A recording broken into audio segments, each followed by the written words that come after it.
Wasichana wengi wa kisasa hawafai kwa ndoa. Hawafai kabisa kwa ndoa. Kwa sababu wengi wao wanakuwa hawana bikira. Sio tu bikira, hata malezi hawana ya wazazi. Yaani wazazi wamewatelekeza mabinti wa sasa.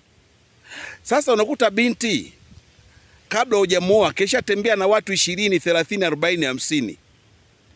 Anajua maumbile yote ya wanaume. Yaani ni mtaalamu wa wanaume A to Z.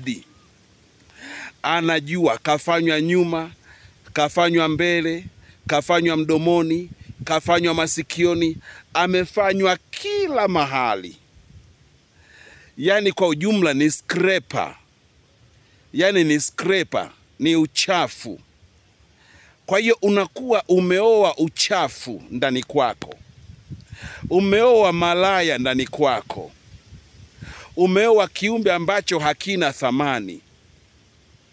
Kwa hiyo wasichana wa sasa wengi wanaanza ngono mapema kabisa.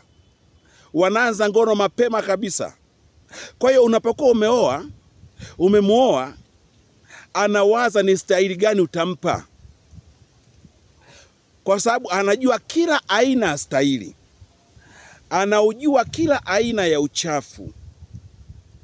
Yaani kakojolewa mdomoni, amekojolewa puani, amekojolewa kila mahali.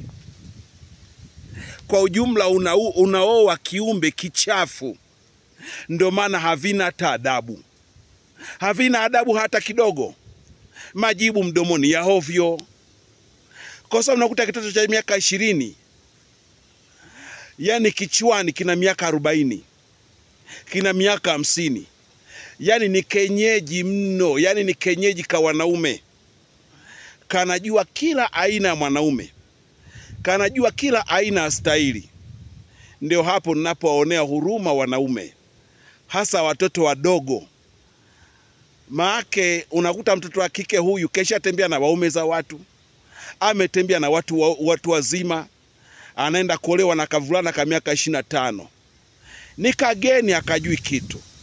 Ndio maana nasema watoto wa kiume na waonea huruma sana sana sana. Nachoka baba yenu Clemence Mwandambo. Nachoka mimi. Nachoka kabisa.